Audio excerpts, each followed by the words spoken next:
Hey, what's up everybody? Michael the Ark here. We are back out on Call of the Wild today with another weapon information video. Today we are taking a look at the Solokhin MN1890. This is a sniper rifle and it comes in Weapon Pack 2, which is a DLC, and it has 3 different variations which you're seeing here. This is the assembly line,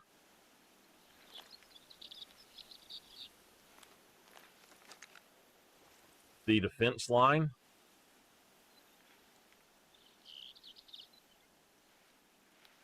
and the front line.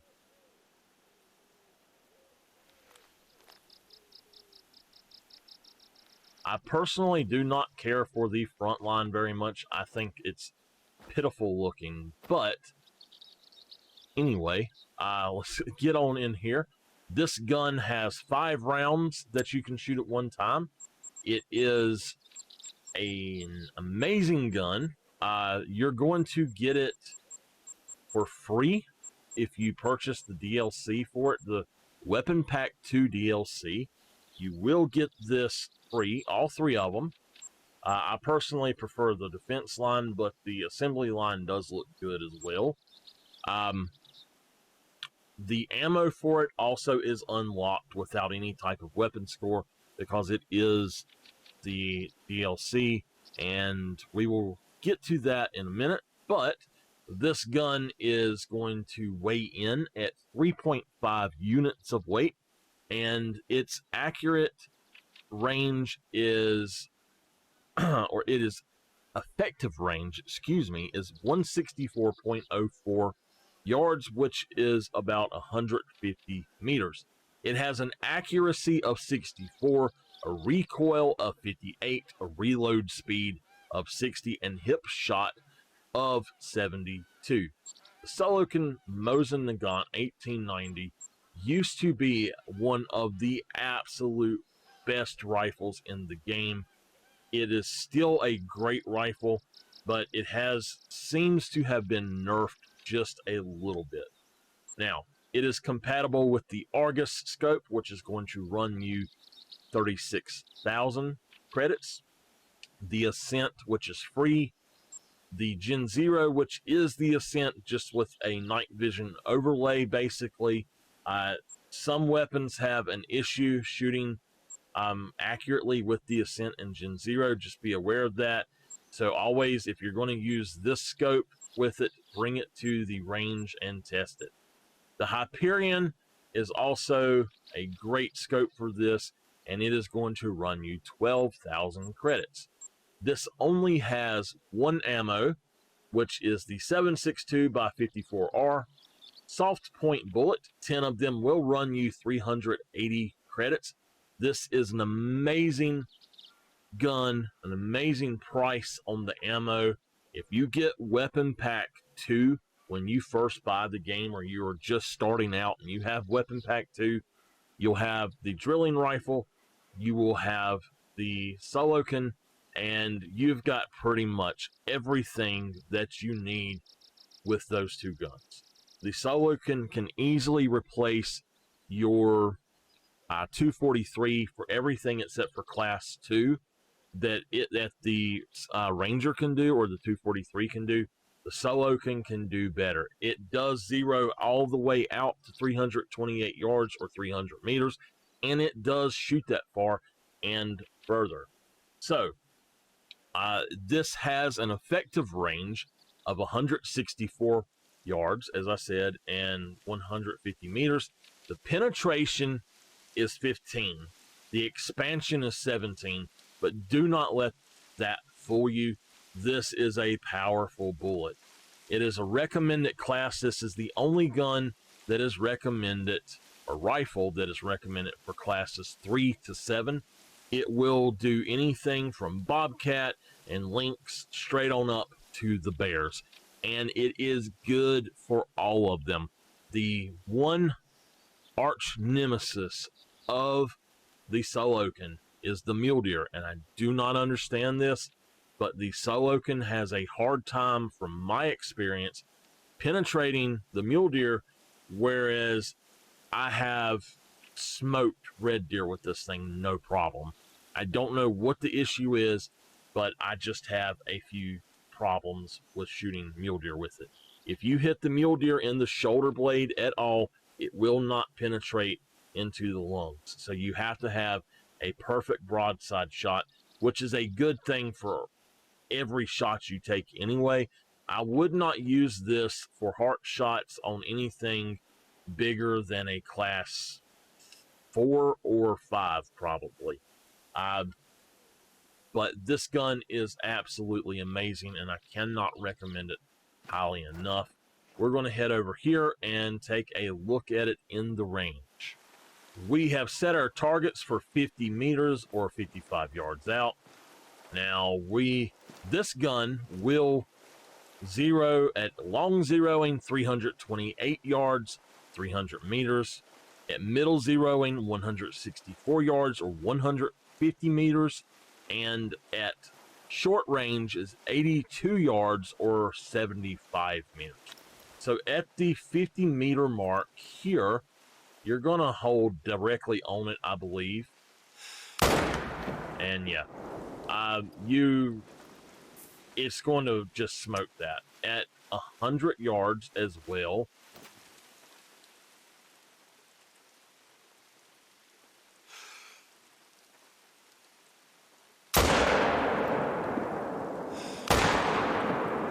I can't really tell where it is, so we're going to put the scope on, but that is how it performs with the iron sights, and I'll show you something else about that in a minute. I just want to test the accuracy. So it drops just a very little bit at 100 meters if you're zeroed in for the 75 meters. Now, with this gun, the iron sights are very, very odd for me. I do not like the iron sights because they make it hard to see what you're actually aiming at. So I just do not like iron sights on this gun very much at all. Now we're going to go on back up here and reset this, and we're going to take a look at how all of the scopes work. Now again, this is going to be, actually let's go ahead up one more to the 150 meters or 164 yards. This is with the Ascent.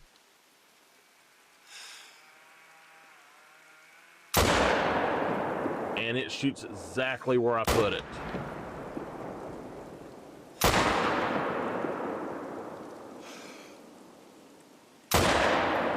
Exactly where I put it every time.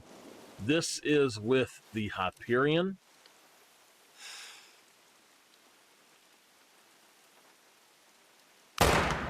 It shoots dead on exactly where I put it. Now, this gun, for some reason, sometimes this gun is very wobbly and sometimes it's not so wobbly. If you're going to take a long shot, though, this gun has less wobble than any other of the long-range rifles I have seen in the game, and I don't understand why that is. With the Argus, it is also dead on at 164 yards. Excuse me there. We're going to go ahead and zero in for 200 meters, and that is going to be 218 yards. So I'm going to go ahead and just do the middle zeroing and show you that it is very easy to do this. You just want to just barely over it, to be honest with you. And I was at the outer edge of the red when I shot there. So let's actually go back here and use the Hyperion and see how this works with it. The Hyperion, I think,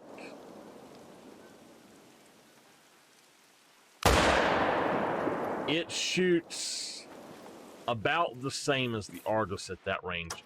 At 250 meters, you're going to have a little bit more play with it, I believe. So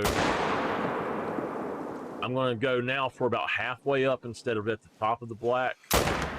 Oops, not that way though. So that's at the top of the black. I can't seem to get my controller to do right here. Hold on. There we go. It was about at the 8 line. If you see the 8 and you go to the right, that line there is what I'm talking about. So let's look at this one with the Argus. Probably going to be about the same, about 8.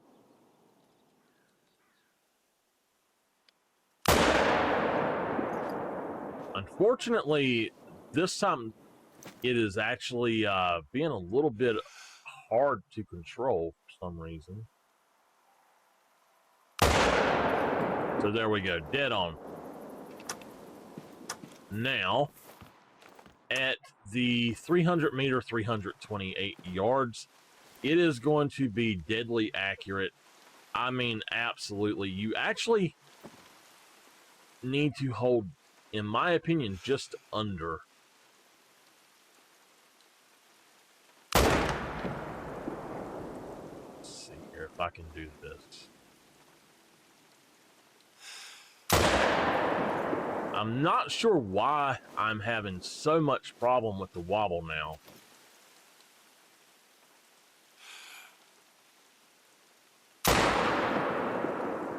So yeah, you need to hold just under.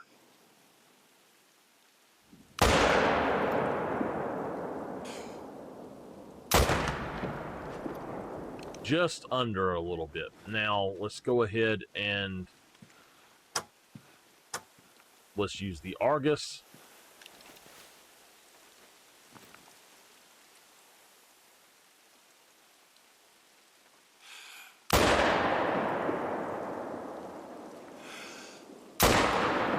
So the Argus is dead on at that range just about.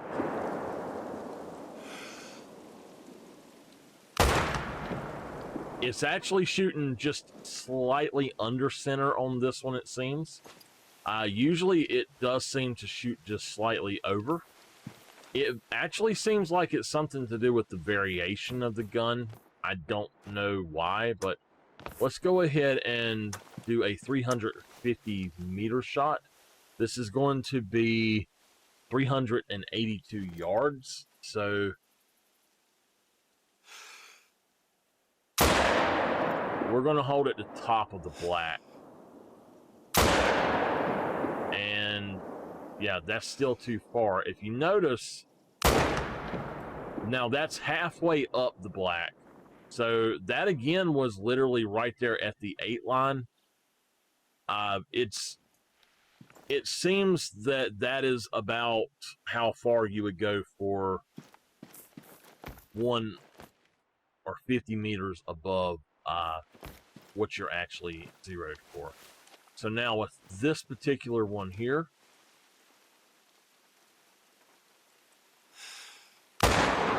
you can see it dropped down to right about the 8 line. So if we hold it on the 8 line, we should hit perfect pin, which we did. All right. Now, as I said, this gun is absolutely doable for a 400 meter shot. No problem. 437 yards. This shot we're going to lay down with. With your Hyperion, I'm going to go on and say it's probably going to be half to 1 dot.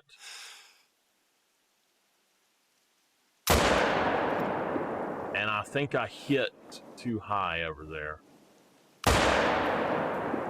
Yeah, I'm hitting something on the way, so it's actually very far out there. So let's go about halfway up the white.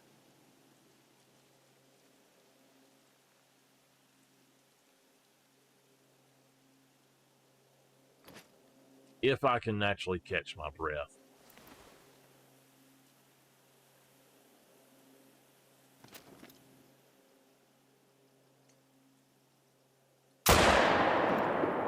So that was actually about at the 6 or 5 line. Now let's go with the Argus, but setting up. So we've got the bounce.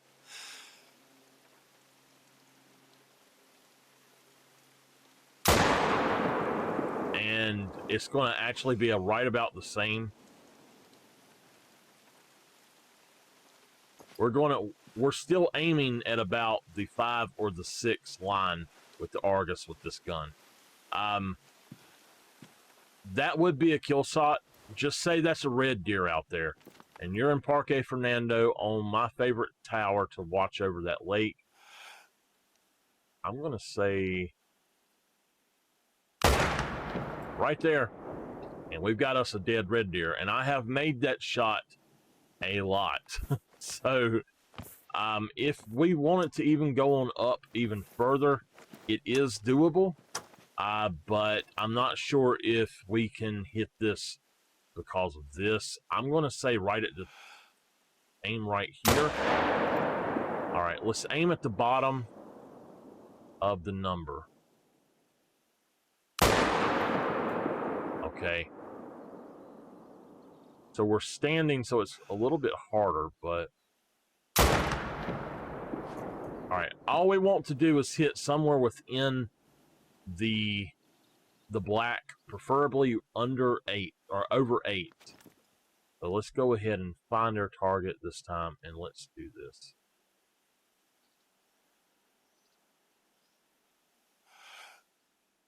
All right, not going to work that way. Let's see if we can do it actually setting down a little bit or crouching.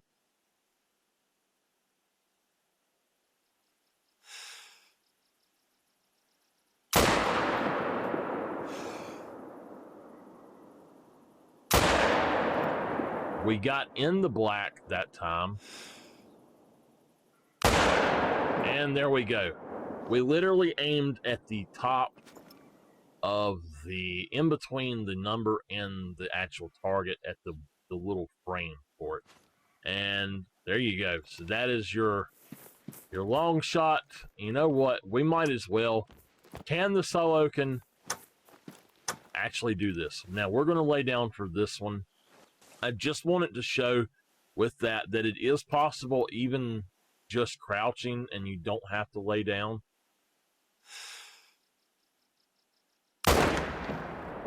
All right, so it looks like maybe right up under the bottom of the number there. All right, that is a hit. Let's go up just a little. Oops. It got away from me there. Okay. There we go, right at the bottom of the number. And that was a bullseye, y'all. All right, this one's gotten a little bit long, but this is one of my favorite guns, and it is a great long-range rifle. Go ahead and give the Solokin a try if you have not. It will be a replacement for the Ranger for almost everything the Ranger can do except for Class 2 animals. Now, if you have a map such as Virunga that you want to hunt a Class 3 on, or something like Medved or something like that, I would try to either take the Ranger or the 243 and this if they have a Class 2 as well. But for maps, say like Parque Fernando, where there are no Class 2 animals, you absolutely never need to take the Ranger. You just simply take the Solokin and you will be good. And with that, I will see y'all next time.